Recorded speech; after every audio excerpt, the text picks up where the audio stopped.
అందరికీ సుశాంతి వ్లాగ్స్ ఛానల్కి స్వాగతం అండి. ఈ రోజైతే నేను సరికొత్త రెసిపీతో మీ ముందుకు వచ్చాను. సో ఈ రెసిపీ పేరు ఏంటంటే పడ్డు అని, కర్ణాటకలో చాలా ఫేమస్ అనమాట. మీరు ఖచ్చితంగా పిల్లలకి స్కూల్కి వెళ్ళినప్పుడు లంచ్ బాక్స్కి ఇలా ఇచ్చారనుకోండి, పిల్లలు ఒక్కటి కూడా మిగిలించకుండా కంప్లీట్గా అంటే మీరు ఇచ్చిన బాక్స్ అయితే కంప్లీట్ చేసి వస్తారు. సో ఇది ఎలా చేసేదని చూసేద్దామా? ఇంకెందుకు ఆలస్యం, వీడియోలోకి వెళ్ళి తెలుసుకుందాం పదండి. పడ్డు చేయడం ఏంటి మహావిద్య కాదండి. పడ్డు చాలానే ఈజీ. ఇప్పుడు మీరు దోశ చేస్తారు కదా, సో రేపు మార్నింగ్ మీరు దోశలు వేస్తారంటే పెనం మీద, ఈరోజు మార్నింగ్ మీరు దోశకి ఏమేమి కావాలో మొత్తం నానబెడతారు కదా, సో అదే విధంగా ఇక్కడైతే 4 గ్లాసులు అంటే కాఫీ టీ తాగుతాం కదా, సో అలాంటి గ్లాసులో 4 గ్లాసులు నేను ఇక్కడ బియ్యం తీసుకున్నాను. అదే గ్లాసులో 1 గ్లాస్ నేను మినపగుడ్లు తీసుకున్నాను. సో ఇక్కడేం చేస్తామంటే నెక్స్ట్ పెసరపప్పు ఒక 2 టేబుల్ స్పూన్ల వరకు యాడ్ చేయండి. ఓకేనా అండి. ఇప్పుడు నెక్స్ట్ వచ్చేసి శనగపప్పు. ఈ శనగపప్పును కూడా సేమ్ మనం పెసరపప్పు ఎంత క్వాంటిటీ తీసుకున్నామో సేమ్ అంతే క్వాంటిటీ తీసుకోండి, 2 టేబుల్ స్పూన్. ఇప్పుడు మెంతులు వచ్చేసి 1 టేబుల్ స్పూన్ వేసుకోండి. ఇక్కడ చూడండి మొత్తం అంతా ఇలా మిక్స్ చేసుకోండి. కానీ ఇక్కడ ఒక ఇంపార్టెంట్ మ్యాటర్ చెప్పాలి. ఇక్కడ నేను వాడింది రేషన్ బియ్యం కాబట్టి కొద్దిగా గలీజ్ అనేది ఎక్కువ ఉంటుంది, కాబట్టి మీరు క్లీన్గా ఇవంతా వాష్ చేసుకోవాలి వాటర్లో. ఓన్లీ 1 టైం అయితే సరిపోదు, ఇది రేషన్ బియ్యం కాబట్టి నాకు తెలిసి ఒక 3 టైమ్స్ వాష్ చేస్తేనే బెటర్ అని నా ఫీలింగ్. సో అందుకే నేను ఇంతవరకు అయితే ఒక 3 టైమ్స్ అయినా నేను కడుగుతున్నాను. సో ఇంతవరకు ఏమేమి వేసాను అనేది మీకు గుర్తుందని అనుకుంటున్నాను. లేదంటే నేను మళ్ళీ ఒకసారి చెప్తాను చూడండి. అంటే రైస్ అంటే బియ్యం వేసాం కదండి, సో బియ్యం వేసిన తర్వాత మినపగుడ్లు అంటే నేను ఏ క్వాంటిటీలో తీసుకున్నానో సో సేమ్ అదే క్వాంటిటీలో మీరు కూడా తీసుకోండి. పెసరపప్పు, శనగపప్పు, మరి మెంతులు తెలిసింది కదా. ఇంత క్వాంటిటీ వేసి బాగా కడిగిన తర్వాత ఇప్పుడు నేనేం చేస్తున్నానంటే వీటిని నానబెడుతున్నాను. అంటే ఇప్పుడు రేపు మనము ఎర్లీ మార్నింగ్ పడ్డులు వేస్తామంటే ఈరోజు మార్నింగ్ సో ఇవంతా బాగా కడిగిన తర్వాత మూత పెట్టేసి మనము ఈరోజు సాయంత్రంకి మనము రుబ్బుకోవాలి. అంతవరకు ఇది నానబెట్టదాం. ఓకేనా, అర్థమైంది కదా. ఇప్పుడు చూడండి ఈవినింగ్ ఎంత బాగా నానిందంటే అంటే మీకు మినపగుడ్లు అనేది కాస్త పొంగినట్టు తెలుస్తుంది, బియ్యం కూడా. అంటే నేను ఎక్స్పీరియన్స్డ్ని కాదు, చెప్పేంతగా నాకు తెలుసు. కాకపోతే మా మమ్మీ వంట చేస్తారు, మీ అందరికి తెలుసు అని అనుకుంటున్నాను. కుకింగ్ ఎప్పుడు మమ్మీ చేస్తారు, వాయిస్ ఓవర్ మాత్రం నేను ఇస్తూ ఉంటాను. సో మీ అందరికీ తెలుసు అని అనుకుంటున్నాను. కొత్తగా ఎవరికైనా వీడియోలోకి వచ్చిన వాళ్ళకి కొత్తగా తెలియదు కాబట్టి చెప్తున్నాను. ఇప్పుడు వీటిని మిక్సీ జార్లో వేసి తగినంత నీళ్లు వేసి మనం రుబ్బుకోవాలి. చూడండి ఈ కన్సిస్టెన్సీలో ఉంటే చాలు, మరీ పల్చగా కాకుండా థిక్నెస్గా, మరీ ఎక్కువ థిక్నెస్ కాదు. అంటే మనము వడలు వేస్తాం కదా అంత థిక్నెస్ కాదు, అలాగని చాలా పల్చగా అయితే కాదు. చూడండి మనకి ఈ థిక్నెస్ ఉంటేనే బెస్ట్. ఓకేనా, ఎస్ ఈ థిక్నెస్ ఉంటే చాలు. ఇప్పుడు మనం వీటిని ఒక బౌల్లోనే షిఫ్ట్ చేసేద్దాం. ఎందుకంటే నైట్ మొత్తం ఇది మనము ఉంచితే రేపు మార్నింగ్కి కాస్త ఉబ్బుతుంది కదా. ఇప్పుడు మనం దోశ బ్యాటర్ చేసినా కూడా నైట్ మనము రుబ్బీసి పెడతాం కదా, సో డిట్టో అలానే. కాకపోతే ఇందులో మనం కాస్త వాటర్ వేయాలి, మరీ ఎక్కువగా కాదు, కాస్త వాటర్ వేసి ఇక్కడైతే నేను ఒక 3/4 టేబుల్ స్పూన్ లాగా ఉప్పుని యాడ్ చేసి ఒకసారి బాగా కలుపుతున్నాను అనమాట. సో మీరు దోశ బ్యాటర్ ఎలా చేస్తారో డిట్టో సేమ్ అదేలా చేయండి. కాకపోతే ఇక్కడ పడ్డుకి వేరేలాగా ఉంటుంది. సో మీరు చూస్తేనే మీకు డిఫరెన్స్ తెలిసిపోయి ఉంటుంది కదా. సో ఇలా ఒకసారి బాగా కలుపుకోండి. చూడండి కన్సిస్టెన్సీ నేను మరి ఒక్కసారి చూపిస్తున్నాను. సో ఈ కన్సిస్టెన్సీ ఉంటే చాలు. ఓకేనా, ఎస్. ఇప్పుడు మాత్రం నేను ఇది అంటే ఓవర్ నైట్ ఇలా పెట్టేస్తున్నాను అనమాట. ఇంకా సో రేపు చూద్దాము ఎలా ఉంటుందనేది. చూడండి ఇప్పుడైతే నేను కొత్తిమీర మరి మిరపకాయలు, పచ్చిమిరపకాయలు, మరి ఆనియన్స్, వీటిని సబ్సిగే సొప్పు అని కర్ణాటక సైడ్ అంటారనమాట. సో ఈ సబ్సిగే సొప్పు నేను చాలా వీడియోస్లో యూస్ చేస్తున్నాను. ఇది వచ్చేసి ఫ్లేవర్ కోసం అనమాట. పడ్డు చేయాలంటే మస్ట్గా మన దగ్గర ఈ సబ్సిగే సొప్పు అనేది అయితే మాత్రం ఖచ్చితంగా ఉండాలి.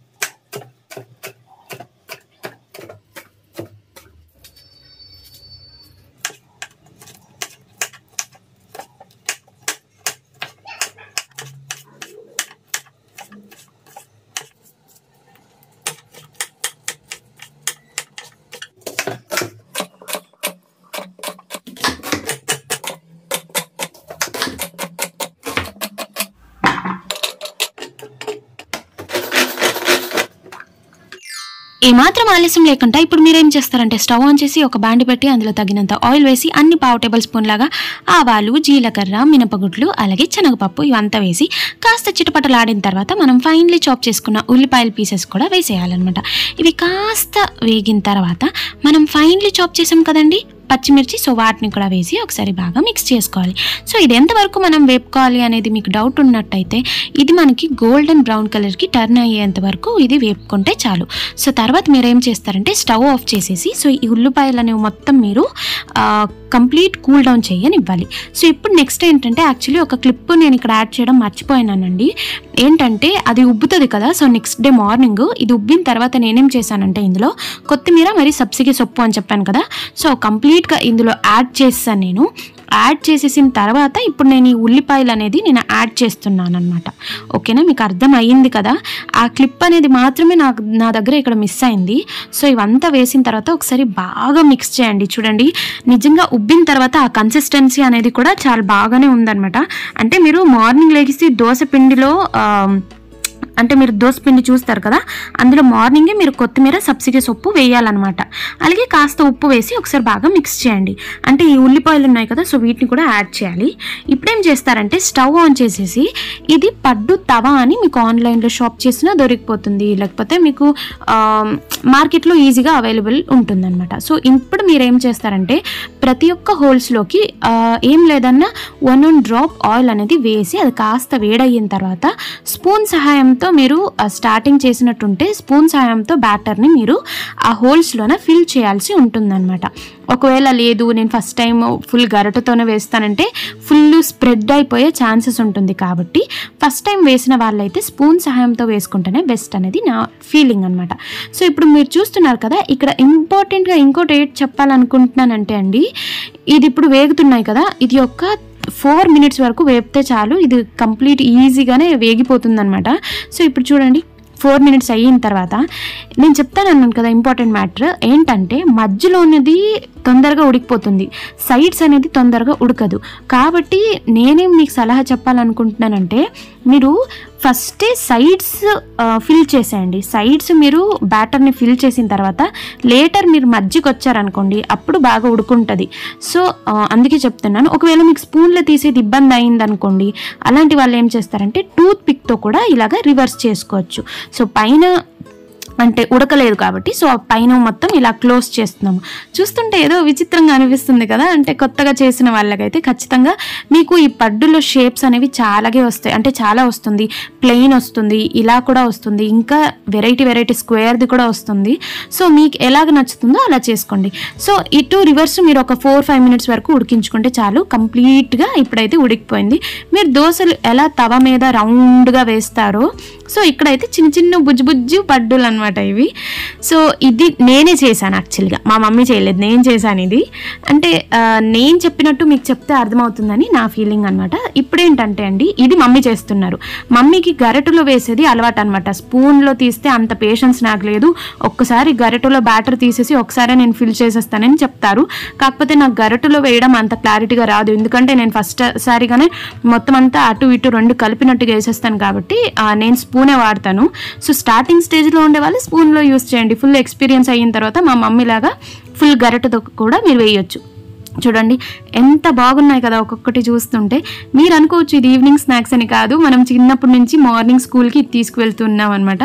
సో ఇప్పుడు ఏం చేస్తారంటే స్టవ్ ఆన్ చేసి ఇప్పుడు ఆయిల్ వేసి అందులో జీలకర్ర, అలాగే ఇందులో పచ్చిమిర్చి, అల్లం పీసు, అలాగే వెల్లుల్లి, సో ఇవి మొత్తం మీరు వేసి పచ్చిగా ఉడికించిన తర్వాత ఇందులో మనం ఇప్పుడు నెక్స్ట్ శనగపప్పు, సో శనగపప్పు మీరు ఇందులో ఒక 4 tablespoon లాగా యాడ్ చేసుకోండి. ఇది ఎందుకంటే ఇప్పుడు చట్నీ తయారీ చేస్తున్నాను. ఈ చట్నీ వచ్చేసి శనగపప్పు కొబ్బరి చట్నీ అనమాట. సో ఇప్పుడు బాగా అవన్నీ రోస్ట్ చేసుకోవాలి. రోస్ట్ అయిన తర్వాత ఇందులో మనము కొబ్బరి పీసెస్ వేసుకోవచ్చు, లేదు మా దగ్గర తురుము ఉందంటే కొబ్బరి తురుము కూడా యాడ్ చేసుకోవచ్చు, కొబ్బరి పీస్ కూడా యాడ్ చేసుకోవచ్చు. దట్స్ అప్ టు యూ అనమాట. చూడండి ఇది మనకి ఎంతవరకు ఉడకాలంటే కాస్త మనకి ఇది రోస్ట్ అయ్యేంత వరకు అంతేనే. సో ఇక్కడైతే నేను రుచికి తగినంత అంటే ఒక 1/2 tablespoon లాగా ఉప్పు అయితే వేసుకున్నాను. సో వేసిన తర్వాత ఒకసారి బాగా ఉడికించండి. ఇప్పుడైతే నేను ఫ్లేవర్ కోసం పుదీనాని కూడా యూస్ చేస్తున్నాను, అలాగే కాస్త కొత్తిమీర. సో వీటిని యాడ్ చేసి ఒకసారి బాగా మిక్స్ చేయండి. అర్థమవుతుంది కదా నేను చెప్పే ప్రతి ఒక్క స్టెప్స్. సో ఇప్పుడు నేను చేస్తున్నది చట్నీ. సో పడ్డు ఇంతవరకు కంప్లీట్ అయిపోయింది. ఇప్పుడు పడ్డుతో పాటు మనం చట్నీ తింటాం కాబట్టి ఇక్కడైతేనండి నేను చింతపండుని కాస్త నానబెట్టి పెట్టున్నాను ఆల్రెడీ. సో చింతపండుని కూడా వేసి ఫస్ట్గానే రోస్ట్ చేసుకోండి. ఇలా రోస్ట్ చేసిన తర్వాత ఇది కాస్త మనము చల్లగవ్వడానికి వదిలేయాలి స్టవ్ ఆఫ్ చేసి. తర్వాత మనం మిక్సీ జార్లో వేసి, అంటే ఇంతవరకు మనం రోస్ట్ చేసింది చల్లగా అయిన తర్వాత మిక్సీ జార్లో వేసి తగినంత వాటర్ వేసి దీన్ని మనము పేస్ట్గా చేసి వచ్చేయాలి. అంటే చట్నీ నార్మల్గా ఎలా ఉంటుందో అలాగనమాట. సో ఇప్పుడు ఏం చేస్తున్నానంటే స్టవ్ ఆన్ చేసి ఒక చిన్న కడాయిలో తగినంత ఆయిల్ వేసి కాస్త ఆవాలు, జీలకర్ర, మినపగుడ్లు, అలాగే శనగపప్పు, సో ఇవంతా వేసి కాస్త చిటపటలాడిన తర్వాతనండి ఇందులో ఎండుమిర్చి అలాగే పచ్చిమిర్చిని కూడా యాడ్ చేస్తున్నాను. చూడండి ఇవి వేసిన తర్వాత నెక్స్ట్ కొత్తిమీర కాస్త వేస్తే ఫ్లేవర్ అయితే అద్దరిపోతుంది అనమాట. సో ఇవి కాస్త లైట్గా వేగితే చాలు. ఇప్పుడు మనం స్టవ్ ఆఫ్ చేసేసి ఈ చట్నీ చూడండి ఇంత థిక్నెస్ మరి ఈ కన్సిస్టెన్సీ ఉంటే చాలు. వీటిని నేను ఇప్పుడు ఒక గ్లాస్ బౌల్లోకి షిఫ్ట్ చేసేస్తూ ఇలా ఇప్పుడు మనం పోపు ప్రిపేర్ చేసాం కదా, సో వాటిని దీని మీద వేసి లుక్ అయితే బాగా వచ్చినట్టు నేను డెకరేట్ అయితే చేసుకున్నాను. మీకు అర్థమైంది కదా చట్నీ. సో ఈ పడ్డు అనేది పర్ఫెక్ట్ కాంబినేషన్ అనమాట. చట్నీతో పాటనే చాలా బాగుంటుంది. నేనైతే ఇక్కడ అరేంజ్ చేశాను, మళ్ళీ నాకు ఏదో అరేంజ్ గడబడి అనిపించి నేను మళ్ళీ రీఅరేంజ్ చేస్తున్నాను. సో చూడండి, సో నాకు అరేంజ్మెంట్స్ మొత్తం చేసేదంటే చాలా ఇష్టము నాకు. సో అందుకే అరేంజ్మెంట్స్ ఎప్పుడైనా నేనే చేస్తుంటాను. కాకపోతే ఎక్కువగా మమ్మీ చేస్తారు, కొన్నిసార్లు టైం దొరికితే నేను చేస్తూ ఉంటాను. సో పడ్డుకి ఎప్పుడు పర్ఫెక్ట్ కాంబినేషన్ ఏంటంటే ఈ శనగపప్పుది ఇప్పుడు నేర్పించాను కదా, సో సేమ్ అదే చేయండి. చాలా అంటే చాలా బాగుంటుంది. పిల్లలు మాత్రం అద్భుతంగా తింటారు. సో చూసారు కదా, ఈ రెసిపీ మీకు నచ్చిందని అనుకుంటున్నాను. మీకు ఈ రెసిపీ నచ్చితే మాత్రము లైక్, షేర్, సబ్స్క్రైబ్ చేసి వెళ్ళండి. వీడియో చూసిన తర్వాత మీరు ఒక సబ్స్క్రైబ్ చేస్తే నాకు బూస్ట్ ఇచ్చినట్టు అవుతుంది. సో నెక్స్ట్ వీడియో నేను ఇంకా బాగా చేయాలని నేను మోటివ్ అవుతాను.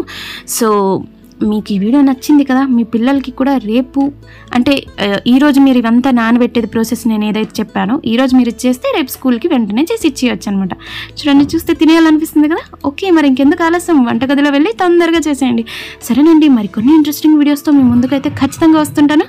Until then bye bye, take care to you and your family.